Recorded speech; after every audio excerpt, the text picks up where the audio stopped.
aux filles et fils du majestueux royaume de Luango. Luango Gunvunvu, Luango des milliers d'années.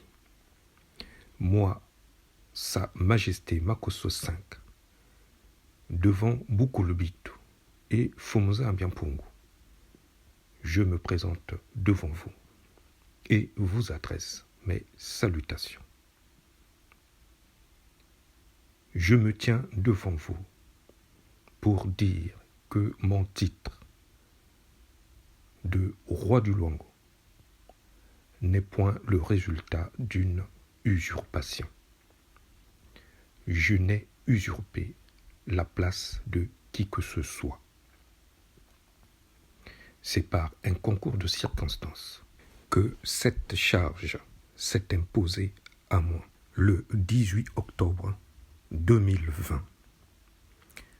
Cette charge est rentrée en résonance avec la motivation bien ancrée au plus profond de mon âme de voir notre peuple dans le bien-être et d'assumer pleinement son destin. Cette trajectoire sur le Luango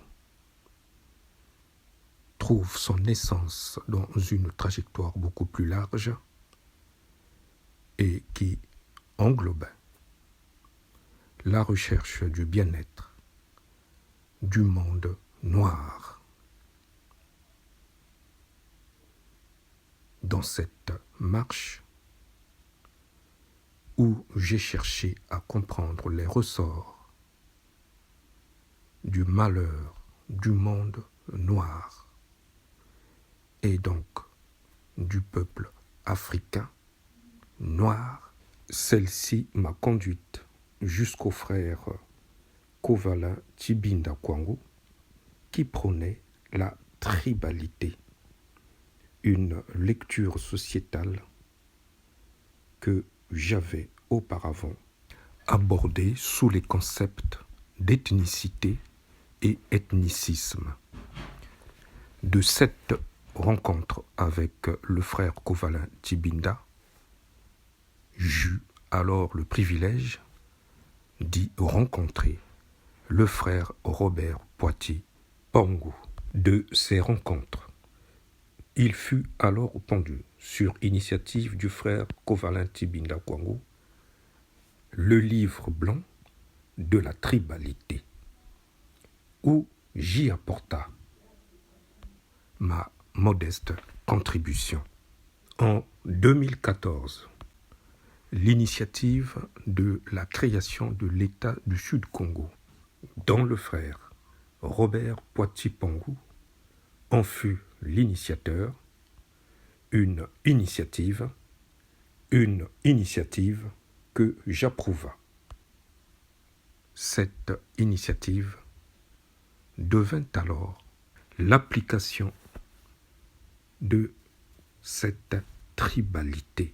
La création de l'État du Sud-Congo reposait sur un concept humanitaire, celui de protéger le peuple Congo dans sa diversité. Et elle entendait respecter l'identité des deux autres groupes ethniques identifiés comme tels, c'est-à-dire les Ngala et les Teke. Nous étions 9 signataires à nous engager pour la création de cet État du Sud-Congo, dont notamment M. Modeste Boukadia.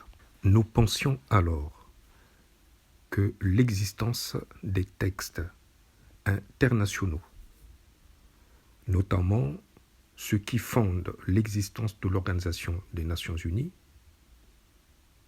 et spécifiquement ceux qui entendent respecter les droits à l'autodétermination des peuples, allaient dans ce sens pour voir s'émerger l'État du Sud-Congo.